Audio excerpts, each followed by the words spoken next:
Swerte mo kung mapabibigyan. Ingatan mo pag-ibig na Isang kakaibig, kakaibig, kakaibig, kakaibig.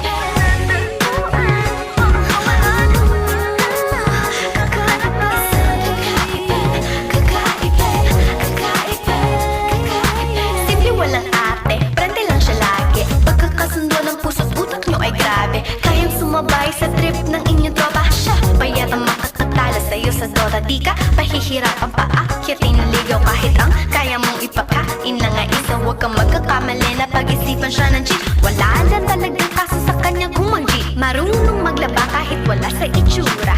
Di na niya rin kailangan papamustura. At kahit na kanino mo dali nagpakilala na GGB ang lahat sa galing niya makisama. Di na nanakalat, di na mumulis ng cellphone niyan. Pero magloko ka lang, lagot at mapipektasan. Oo, magaling siya makipagbiruan, pero ang puso mo'y hinding-hindi paglalaruan. Swerte mo kung